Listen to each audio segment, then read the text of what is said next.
Mr. Evanina, let me begin with you. As we all know, in 2008, there was a commissioned study in regard to showing the benefits of examining certain aspects of social media. Why has it taken 8 years to implement this thing, to get it started?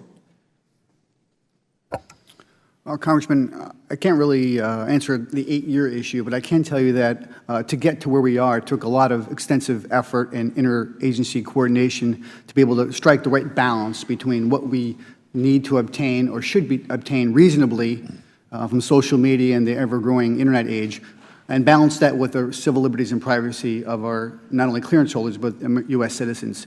So that process not only was exhaustive, but it was the right thing to do. Also, I think with the pilots that have started and are continuing to move on, we haven't really identified the correct value or weighted measure for what the efforts of social media collection will be or has been. So we're still efforting the pilot process to identify, is the effort resource allocation worthy of collecting all the social media and using it as part of the background investigation process, number one. And number two, if it is, where do we allocate that within the investigative process, in the beginning, the middle, the end, because it will be resource intensive. Well, it seems like 8 years is an awfully long time to try to find a balance between privacy and, that which is public information. I mean, this is not highly private information that people are publicizing out on social media like this, and I understand that we want to be very careful with that. We all do.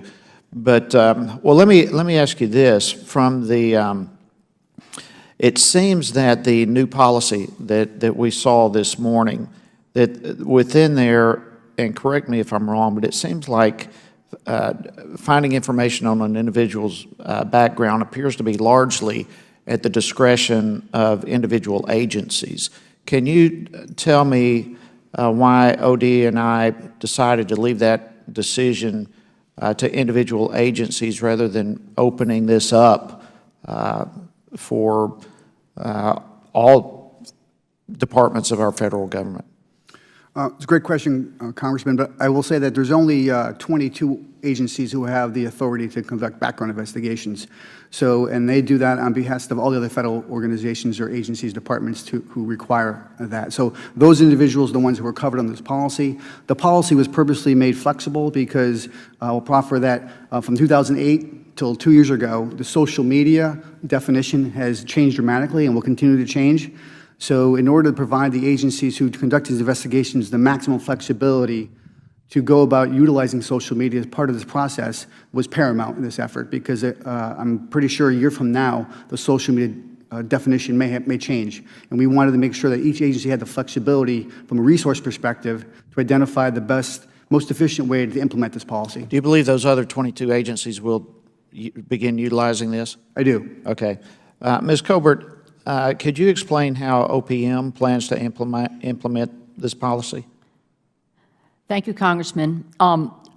As I mentioned in my testimony, we are working through this pilot process to figure out the best way to utilize social media as a standard, consistent part of the process.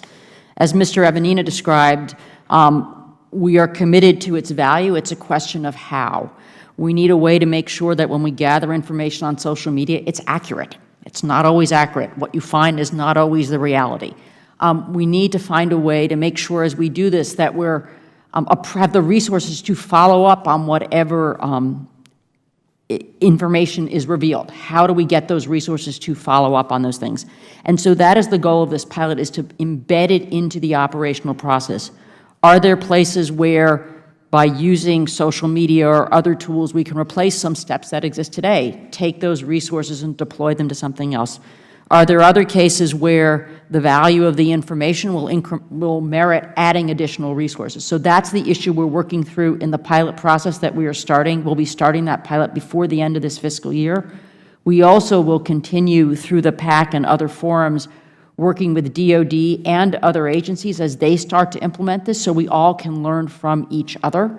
We've got to figure out how to do this right and to do it at scale, and we want to move expeditiously but cautiously as we do that. Thank you. Could you provide committee with a timeframe for implementation besides just by the end of the year, more specific timeframe? We'll get back to you. The first piece is the pilot, and then we will take that learning, but we're happy to provide you some more information on what we're doing next. Okay, thank you very much.